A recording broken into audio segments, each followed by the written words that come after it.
Vandaag herdenken we onze moderne onafhankelijkheidsdag.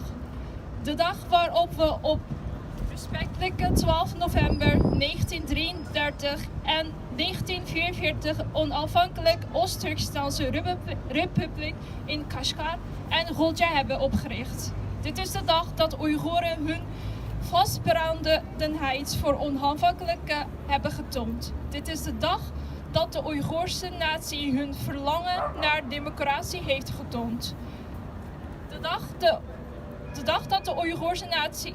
dit zijn de dagen dat duizenden levens zichzelf opoffert voor onafhankelijkheid voor Oost-Turkestan. Deze dag is met grote eer aan onze voorouders herdacht. Omdat dit de symbolische dag van Oeigoerse onafhankelijkheid is en de dag van de instellen van spirituele pijlers voor Oeigoeren. Het is dus de plicht van elke Oeigoer om de geweldige geest van onze voorouders te onthouden en te slagen.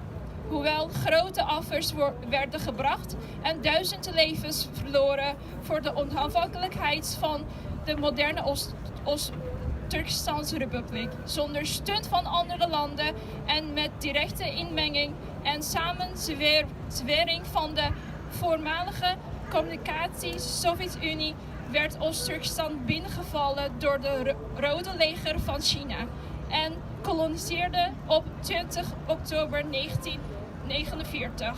Vanaf dat moment, hoewel Chinese heersers sinds de bezetting verschillende manieren van assimilatiebeleid hebben toegepast, hebben ze gevald voor de ontembare geest van Oeigoerse natie. Met de diepte van wanhoop toonde de Chinese regering echter haar ware Delftse gezicht en bouwde concentratiekampen op om de hele Oeigoerse natie uit te roeien, waar miljoenen Oeigoers worden vastgehouden, vernederd, gemarteerd, vermoord, gedwongen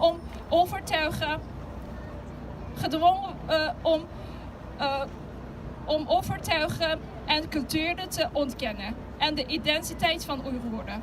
Kortom, er is een open genocide gericht tegen Oeigoeren in Oost-Turkestan.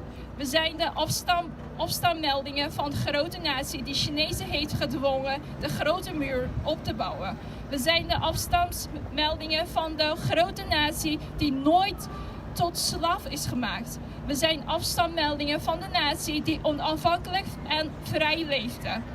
Hoewel we te maken hebben gehad met een ontkende genocide en het doelwit zijn geworden van de afschuwelijke misdaad van Chinezen, hebben we de resolutie om onze onafhankelijkheid te herwinnen en we zullen ervoor vechten totdat we volledig onafhankelijk zijn.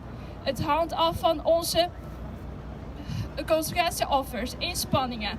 We hebben vertrouwen in het herwinnen van onze onafhankelijkheid, omdat we de afstandsmeldingen zijn van de dapperste, meest rechtvaardige democratienaties. Lang leven de onafhankelijkheid van Oost-Turkestan. Bedankt voor de aandacht van iedereen.